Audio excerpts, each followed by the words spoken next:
Welcome to the Matthias Jones Mysteries, The Club Max Murder by R.P. Fitton. Copyright 2016 by the Robert P. Fitton Revocable Trust.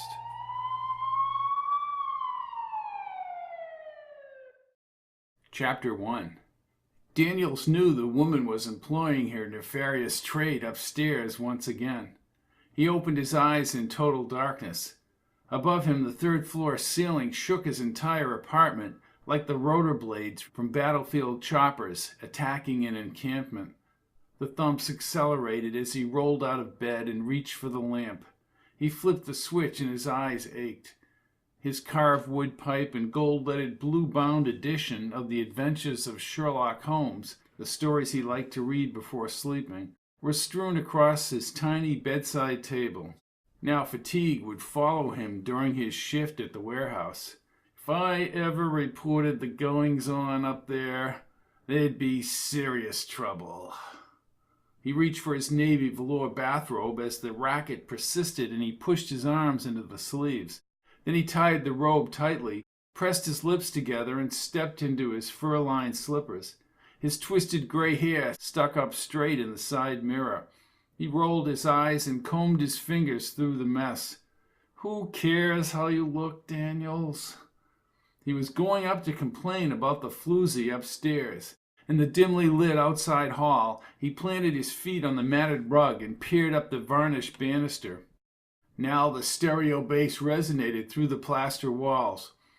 I should be calling the police. So many times I would have called the police. On the first floor, Mrs. O'Toole's door creaked open. She was fully dressed in an acrylic white knit sweater and green polyester slacks. 3 molded suitcases were lined up next to her door. My God, Mr. Daniels, someone's being murdered. Go back to your apartment, Mrs. O'Toole. I have the situation well in hand. You and your wild notions. Murder. You've been reading too many of those supermarket tabloids. Get back inside. She trudged up the vinyl stair treads. Not in your life. I can hear that pounding all the way to the first floor. Why, couldn't you hear it earlier too, Mr. Daniels? I couldn't, 'cause I was sleeping. I was sleeping, and I do put that in the past tense, madam. Was sleeping. Who are you calling a madam? Daniels ground his teeth and tried not to look at her as they climbed to the third floor. Proper address, Mrs. O'Toole, proper address. Well, you should have done something about that woman a long time ago. I hear she's living a wild life, said Mrs. O'Toole, pushing her index finger into his arm. Why me? Why me? Daniel stopped on the stairs as the clatter, now only a half a flight up, persisted. She wears those mini-skirts and those knee-high boots. Mrs. O'Toole, she is a lady of the evening, a Club Max hooker. Step out of your naive existence and see the real world. He trotted up ahead of her and tightened his bathrobe loop once again. The sound of a man crying drifted down the stairs along with the woman's usual seductive perfume. As angry as he was, he hoped she was not in trouble. He tiptoed across the worn hallway carpet and through the open doorway. Within the stereo's jazz music, the wailing mixed with a steady banging on the floor. Quietly and slowly, he inched his way over the green shag rug near the bathroom. White bookshelves extended from the wall, separating the front room from the hall, and he saw long strands of auburn hair through the stacks. He cautiously peered around the corner. A strapping young man Daniels recognized as one of her frequent visitors knelt and rocked her bloody body in his wide arms. His face was contorted, tears smeared over his moistened cheeks, and he repeatedly called out a name. Gina, Gina.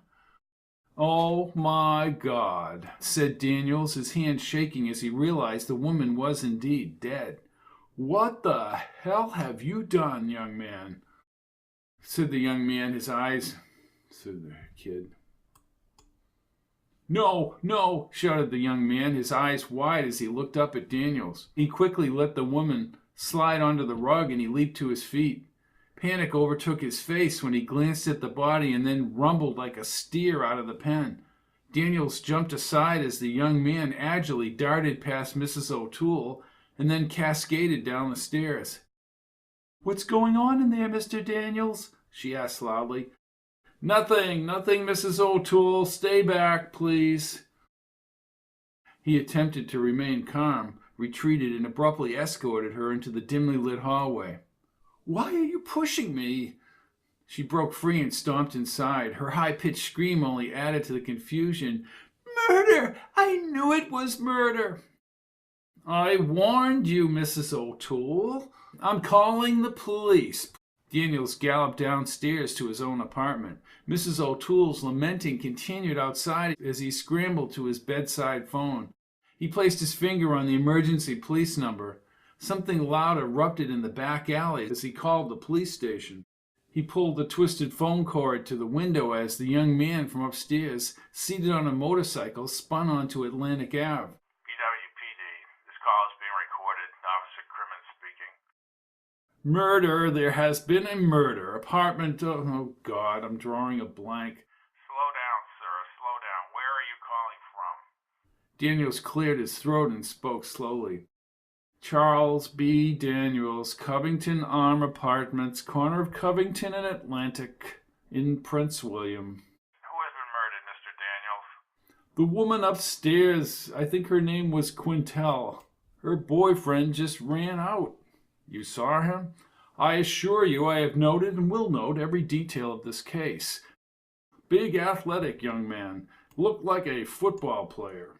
Left on his motorcycle down Atlantic Ave. South. He went south." "His name is Joe," said Mrs. O'Toole from the doorway. Daniels turned, squinting his eyes. She annoyed him every minute she was with him. "I have a lady here who said his name was Joe." "Joe what, Mrs. O'Toole?" "Well, I don't know his last name." Last name, please." "Oh, for God's sakes, Mrs. O'Toole, what good is a first name?"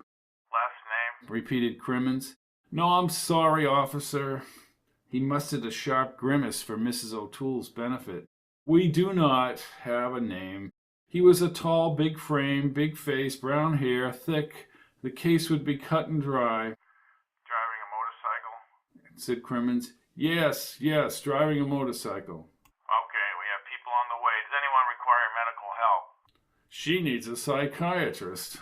Mrs. O'Toole opened her mouth and folded her arms tightly across her sweater. What was that, sir? Nothing. We're all right here." Personnel are on the way, Mr. Daniels. Stay away from the murder scene. Touch nothing. Daniels hung up. "They said to touch nothing, Mrs. O'Toole." "Well, the taxi is picking me up. I'm supposed to be at the airport in half an hour to catch the red-eye to Arizona." "Well, they'll want to question you." "But I'm going to Arizona." Daniels shook his head as she left. Doesn't know his last name. Unbelievable. The Club Max Murder, Chapter 2. Today's practice reminded him of his gray-haired dad sitting in the stands with Aunt May back in Wabash Falls during the Benton game. Bill Jones always had the same advice for his son before a game. Hit him and hit him hard. Jones and his boys beat Benton 46-0, and it was the last time he saw his father alive. Jones zipped his red Parker and trailed his assistant coach out the locker room door. The colder fall air stung his face as he panned the bright foliage lining the practice field to the Shaker-style conservatory adjacent to the 5-story brick library. With St. Pat's and Hamilton both undefeated, Jones was determined to push his team today. Only one squad would emerge in first place after Saturday's contest. "Come on, boys. On Saturday, you have to hit him. You have to hit him and hit him hard." He turned to his right. "Woozy whiz, Joe Sabota." "Well, I didn't see him, Matthias," answered his wavy-haired assistant. "Or his motorcycle, but I do have good news for you." "Oh, yeah? What's the good news, Woozy?" "Bucky and Muriel landed in Florida about an hour ago." Jones's head snapped to the right. A slow smile came to his face. "So you're telling me Bucky Driscoll is 1,000 miles away from this college?" Or more. He told Nigel he's going to the circus. Yeah, well, maybe he'll run away with the circus. Jones stretched his arms skyward. I feel like I'm the one on vacation. No butting in, no campus parking tickets. As far as Joe goes, I can call his dorm. Have one of the boys go check the dorm. Joe's usually the first one on the field. Since the whole world thinks I'm going to run against St. Pat's, I need to keep Joe practicing the long ball. What an arm on that kid, Woozy. Jones trotted by the leaf-strewn baseball field onto the lime grids of the adjacent football practice field. Max says Joe's a brick wall. He's been watching videos of all our games. Look, Woos, Mac and I are friends, but we're competitors too, and I won't let St. Pat's win this division. He isn't expecting Joe to pass. We've run for the past 5 weeks. They reached the upper practice field, rimmed with red and yellow maples. Leo Crowley, his thick beard rusty in the afternoon sunshine, dragged an olive team equipment bag across the grass. Hey, what do you say, Leo? Leo's stocky frame filled his red and black Hamilton College windbreaker. Coach, Arnie Dewars. Oh, boy. Just heard a rumor from his sister in Prince William. She talked to her friend who's a cop on the Prince William force. Excuse me, Leo. 1 second, Woozy. Let's get them warmed up and then we'll run some basic stuff. Let's get somebody over to that dorm. Woozy spoke to Calvin Williams, who nodded and ran back toward the college. Are you going live today, Coach? Asked Leo. I think I will. Contact on a day like this would separate the men from the boys, that's for sure. Jones looked past the baseball field's chain-link fence to the locker room door. To his right, Larson Stadium was empty and draped in the shadows below the town atop the hill. He wondered why Joe was late for practice. Where the hell is Joe Sabota? That's what I'm trying to tell you, Coach. Arnie says they're holding some kid for murder at the Prince William police station, some kid with a motorcycle. Jones spun around. Leo, if Arnie Dewars told you this, consider the source. He seemed pretty sure. If you're implying Joe is over the Prince William police station, then just forget it. Arnie's sister said the rumor was all over town. Rumor? I don't believe it, especially if Arnie had anything to do with it. Jones walked with Leo along the sidelines. Leo, when Joe finally gets here, I'm thinking of letting him pass. No running game on Saturday. What do you think? I've always thought Joe should pass more, Coach.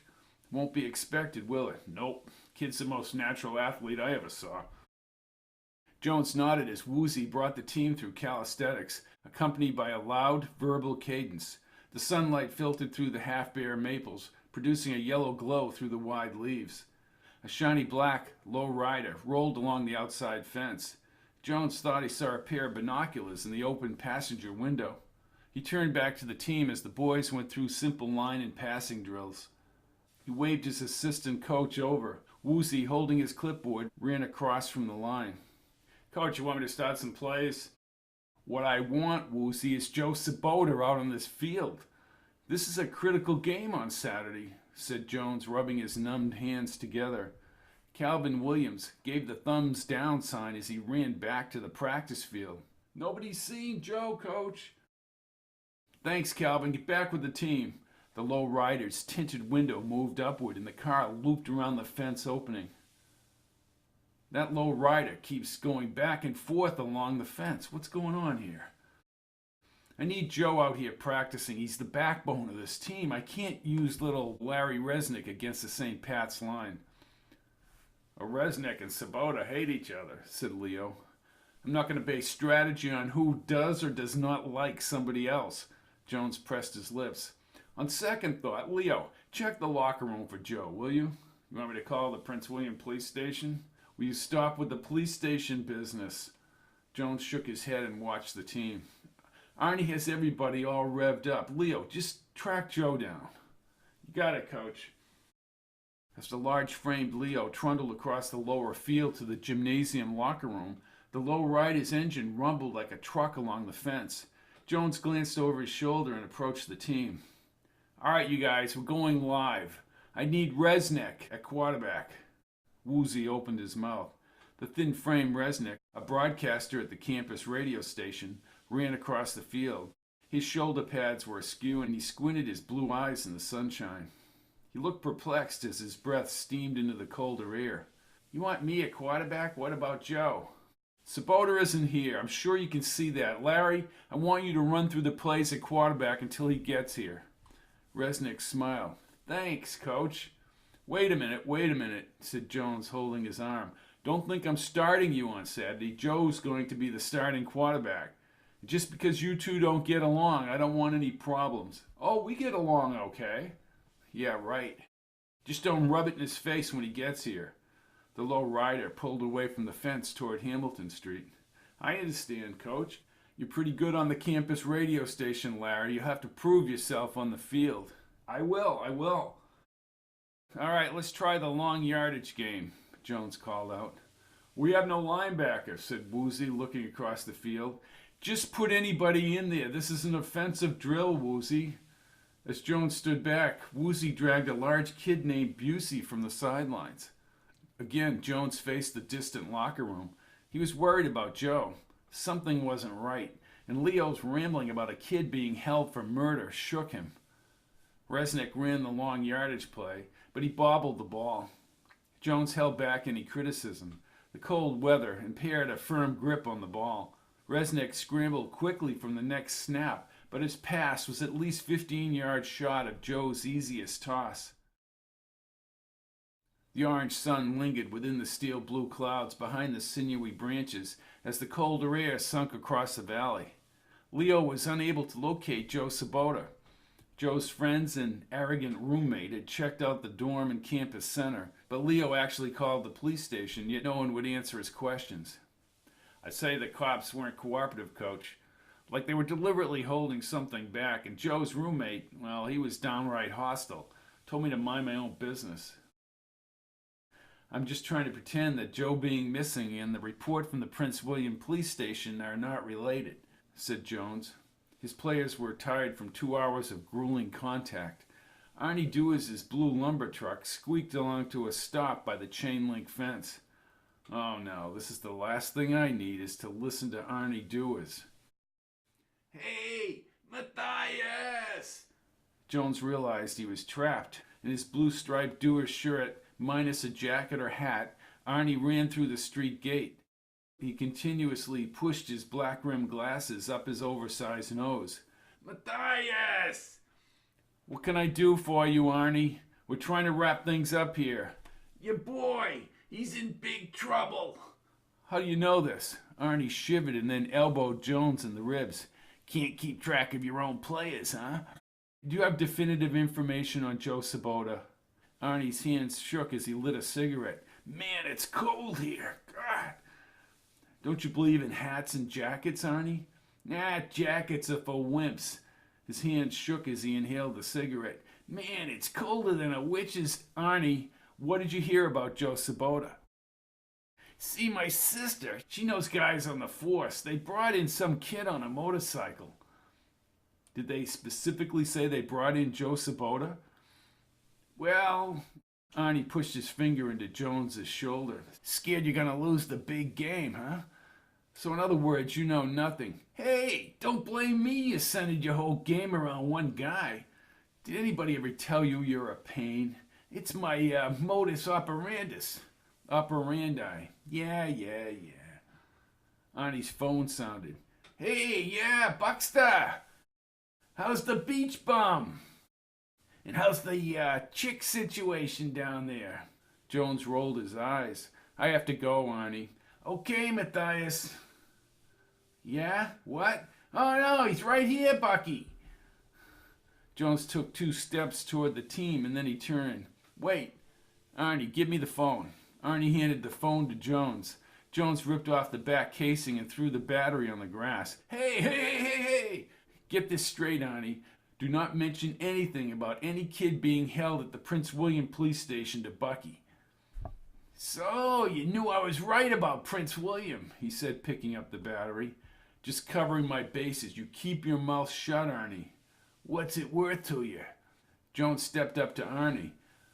I'll make sure Dewars never sells a stick of lumber to this college. I don't need Bucky Driscoll in my business, even from 1,000 miles away. All right, my lips are sealed. Keep it that way. Jones pivoted on the grass and jogged back to the team. He had a nagging fear that Joe Sabota may have been taken in by the Prince William police. The sun sank below the library roof. Jones checked his watch and then removed his cell from his Parker pocket. He scrolled down to Don Pacheco's private number at the Prince William police station. The number clicked and the line rang as Arnie's loud voice filled the air. Hey, Leo, why don't you get out on the field and work off some of that blubber? Jones faced Arnie and raised his voice. You shut your mouth. Excuse me? This is Matthias Jones. Matthias, I don't think I can talk to you. Krim, is that you? Matthias, listen, I can't talk right now. This is... Why not? A familiar gravelly voice stung in his ear. Jones, as I have told you many times in the past, stay out of this and let the police do their job. Herbert Lane. And what do I owe the honor of actually speaking with our illustrious district attorney? Stay out of it, Jones. Stay out of what? The phone bounced on the other end and Jones held the cell phone away from his ear. Arnie inched closer. Hey, Herbert! Herbert! Another gruff voice cackled through the speaker. Jones, this is Kip Bosco. Oh, our man in Vice. You're a coach who thinks he's a private investigator. We have the situation here completely under control. Bosco breathed heavily as if he were gasping for air. Just let the pros handle this. Is Joe Sabota being held over there? Where's Don Pacheco? Chief is downstairs. His voice tapered away like a passing train. Yeah, with extra cheese and fries. Everything on it. And a chocolate milkshake. I'll pay you when you get back. Is Sabota over there? Arnie leaned forward. Get out of here, Arnie. Hey, why don't you hit the showers, Coachy? The line went dead and Jones stared at the phone. Arnie pretended to zip his lips. Don't say it, Arnie. Hey, the trap is closed. Well, that's a first. He redialed Don Pacheco's number, but it instantly kicked into voicemail. He walked up to Woozy. What's the story, Matthias? Wooz. I think Sabota is over the PWPD. What are you going to do? Finish special teams and then bring him in. I'm heading to Prince William. I'll call you. Keep this hush. Hush. He looked over at Arnie. Arnie looked away. Will do. Jones nodded and stepped forward and blew his brass whistle. And as if someone had pulled a power plug, the team finished the line drill. Jones moved directly up to the group. Okay, guys, good practice. Coach will finish up with special teams. Listen to me. Saturday we're up against a good team, and I don't have to tell you boys what this victory means. It means that only one team will emerge as the probable champion, he said, increasing the intensity of his voice. But they aren't practicing live like you boys. You're a tough team, you're a fast team, and you will stop that line and you will outrun the defense because you boys have pride. Pride in your school and pride in yourself. Let's do it. Jones high-fived each one of them as they cheered. To his right, Travis Thayer, in his wool coat and leather gloves, walked briskly from the music conservatory on the top of the hill behind the practice fields. He wore a Russian fur hat and a beige cashmere scarf around his neck. But Jones's mind was set in Prince William. A mental snapshot of the round Herbert Lane with his ill-fitting toupee filled Jones's thoughts, and he kicked the dirt. Are you practicing your field goals, Matthias? Travis had a clear, refined voice. I'm here to remind you about the faculty meeting in the auditorium tonight. Jones looked into his dark eyes. That's right, I forgot about that meeting. Nigel told me about it this morning. I don't think I can go. Well, Nigel is the president of the college now. He wants everybody in there in case Hamilton Fletcher decides to show up and listen to the annual reports. Remember, the Fletchers fund this college and everything else in this town. I'm heading to Prince William. Travis gazed across the practice field. Is the dream team turning into a nightmare? Jones smiled at his wit. It will if I can't find Joe Sabota. It's not like him to miss practice. I'm starting to think there's been trouble. Oh, I think I know what happened. You do? Asked Jones, looking into his brilliant brown eyes. His auburn hair was neatly trimmed. I believe he's broken up with Miss Wonderful. I spoke with him after class yesterday morning. English is his forte and his grades have plummeted lately. Apparently he's seeing a girl in Prince William. He is. Nobody tells me anything. Oh, for crying out loud. How many times have I told these guys that women and sports don't mix? You know, now that you mention it, the kid looked exhausted. When you chase women, you pay the price. Does that come from personal experience, Travis?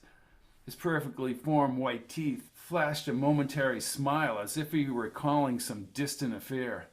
I will make no comment lest I ruin my image. Well, your image is intact. Well, the girl called it quits a few days ago, said Travis as he thought. He was quite upset according to the scuttlebutt. They want me to be a coach, but I've got to be a psychiatrist.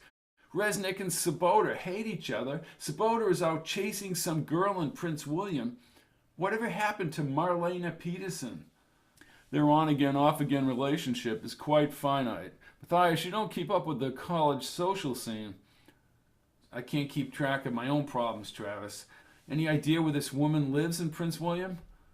Bosco's slobbery voice from Dom's office kept repeating in his mind like an offensive commercial on TV. He prayed Joe had not done anything stupid. Well, Joe's roommate, Clarence Moody. Moody knows. Moody's obnoxious and a thorn in Joe's side.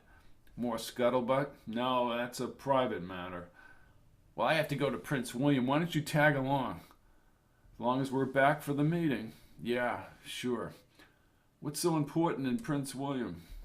I do believe, Travis, that Joe Sabota is behind bars. Jones called George Strickland at the Hamilton police station. The line ran quickly. Hamilton, Ned speaking. Nettie, is George there? He's out. Well, where is he? Don't know. Great. I'm trying to find out if one of my players is being held in Prince William. Don't know. Can anybody call Prince William PD? Don't know. Well, is Wendell there? The phone dropped on the counter and Jones pulled his cell away from his ear. He shook his head as Travis smiled. Hamilton Police Facility. Wendell Harris speaking. Didn't Ned tell you it was me? Matthias? Wendell, I think my quarterback is being held at the Prince William police station. Oh, yeah, he sure is. Well, nice of you to tell me. You never asked. Well, where's George? Well, I don't know that either. Tell George, wherever he is, that I'm driving to the PWPD right now. Oh, for Joe Sabota? Yes, Wendell, for Joe Sabota. Jones held out the cell phone and stared into Travis's brown eyes. Travis, why did I leave Indiana? Thank you for listening to the Matthias Jones Mysteries, The Club Max Murder by R.P. Fitton. Copyright 2016 by the Robert P. Fitton Revocable Trust.